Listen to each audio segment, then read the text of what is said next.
러시아가 우크라이나를 침공한 지 한 달이 넘었습니다. 전쟁이 길어질수록 우크라이나 민간인들의 피해가 커지고 있습니다. 네, 우크라이나 어린이 2명 중 1명은 난민이라는 통계가 나오기도 했죠. 이런 상황에서 우크라이나 접경지역인 루마니아에서 우크라이나 난민을 돕고 계신 분입니다.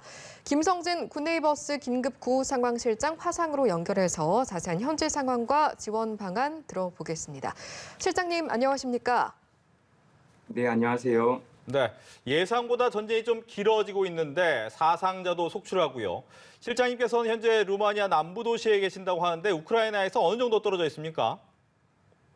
네, 제가 지금 위치하고 있는 우크라이나 남부 지역은 갈라치라는 지역이고요. 루마니아랑 우크라이나 국경에서 약 차량으로 한 30분 정도 떨어져 있는 20km 거리에 위치해 있습니다. 그렇군요. 여쭤보고 싶은 부분이 루마니아로 넘어오는 난민 규모는 얼마나 되는지 궁금하고 또 난민들이 느끼는 어려움 그리고 치안 문제 등을 여기서는 좀 쉽게 체감하기가 어려운 게 현실일 텐데 난민들의 상태 또 루마니아에서의 실제 생활은 어떻습니까? 네, 우선 지난 한 달 동안 우크라이나를 떠나서 인근국으로 넘어오는 난민들은 대략 한 340만 명 정도 된다고 국제사회에서 이야기를 하고 있습니다. 그중에 60% 정도가 폴란드로 넘어가고 있고요. 그리고 두 번째로 난민들이 많이 넘어오고 있는 국가가 바로 이곳 루마니아입니다. 약 50만 명, 그러니까 전체 우크라이나를 떠나는 난민의 15% 정도가 루마니아로 넘어오는 난민들이라고 할 수 있겠습니다. 제가 있는 그 갈라티라는 지역에서 가장 가까운 국경은 이삭차라는 지역이고요. 이곳 국경을 통해서 루마니아로 넘어오는 난민들은 주로 배를 타고 다뉴브강을 건너서 국경에 이르게 됩니다. 그렇게 국경을 넘어오는 난민들은 대부분이 이제 여성과 아이들 그리고 노인들이고요. 건강한 남자들은 우크라이나에 남아서 전쟁에 참여하거나 집을 지키고 있기 때문에 사실상 만나기가 아주 많이 어렵습니다. 배에 차를 싣고 국경을 넘어오는 사람들이 있기도 한데요. 동시에 걸어서 배를 타고 페리를 타고 국경을 넘어오는 사람들이 있기도 합니다. 주로 이제 그렇게 되면 엄마들이 한 손에는 짐가방을 들고 다른 한 손에는 아이들의 손을 꼭 잡고 그렇게 국경을 좀 넘어오게 되는데 그런 모습만 봐도 전쟁으로 인한 어떤 불안감이나 공포 그리고 사랑하는 남편이나 아빠를 전쟁터에 놔두고 피난 나올 수밖에 없는 가족들의 슬픔 또는 전쟁의 참혹함 같은 것들을 느낄 수 있습니다. 그렇게 이제 사람들이 국경을 넘어오게 되면은 난민들은 이곳 루마니아 정부나 민간단체 또는 이곳에 있는 국민 개개인들이 다양한 형태로 난민들에게 머물 수 있는 숙소를 제공하거나 아니면 음식이나 옷가지 등을 제공을 하고 있습니다. 그리고 동시에 다른 지역으로 이동하기 원하는 난민들도 있어서 그들에게는 적절한 교통편을 제공하기도 하는데요. 하지만 여전히 많은 부분에 있어서 부족함이 있고 그래서 지속적인 관심과 지원이 좀 필요하다고 말씀드릴 수 있겠습니다. 예, 말씀을 들어보니까 정말 많은 난민들을 마주하셨겠구나라는 생각이 듭니다. 직접 만나보셨던 난민의 어떤 사례나 특별히 좀 기억에 남는 구체적인 상황이 있을까요, 실장님? 네, 제가 이틀 전에 국경마을에서 만났던 여학생이 한 명 있습니다. 엄마랑 남동생이 같이 피난을 와서 일단 그 쉘터에서 이베큐에이션 센터에서 보호받고 있는 여학생이었었고요.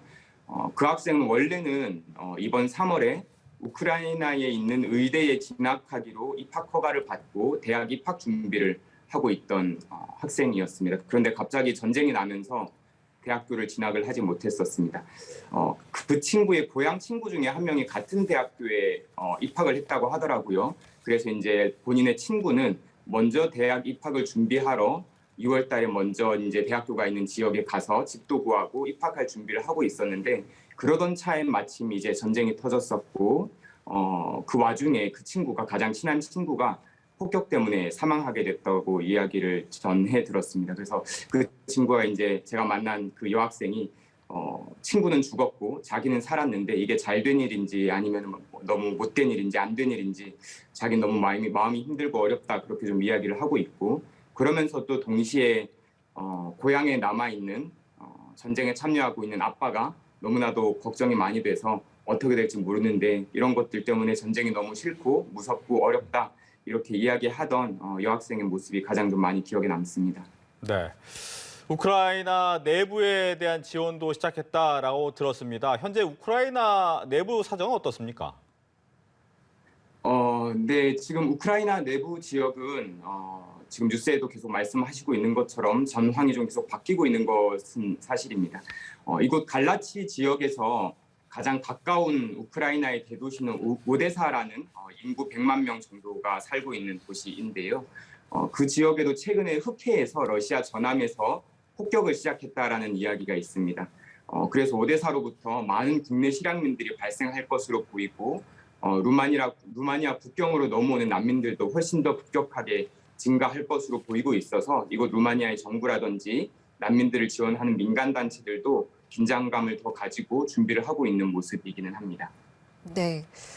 실제로 이제 들려왔던 내용 중에 러시아가 마리우폴로 들어가려던 인도주의 호송대를 납치했다, 또 이런 소식을 듣기도 해서 지금 전쟁 상황에서 물품 지원이 어떻게 이루어지고 있을지 우려가 되기도 하거든요. 어떻습니까? 지금 사실상 저희가 이해하고 있기로는 우크라이나 국내에서는 구호 물자를 구매하는 것은 사실상 불가능하다고 좀 알고 있습니다.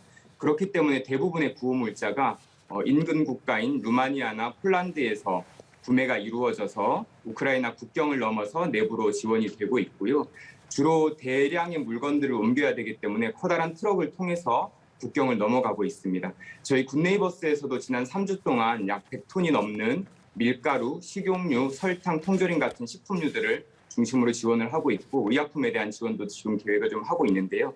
그렇게 대형 트럭에 식량을 실어서 보내면은 비교적 안전한 지역에서 작은 버스나 트럭에 물자를 조금 나누어서 싣고요.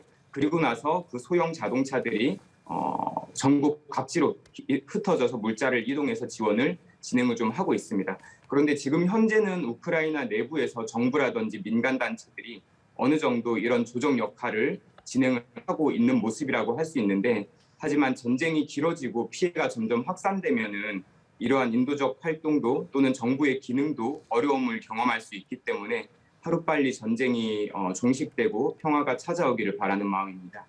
네. 끝으로 국내에 있는 많은 분들이 우크라이나 난민을 돕고자 한다면 어떻게 하면 되겠습니까? 네, 저희 굿네이버스를 포함해서 우크라이나를 위한 모금 활동 그리고 인도적 지원 활동을 실시하는 단체들이 한국에 있습니다.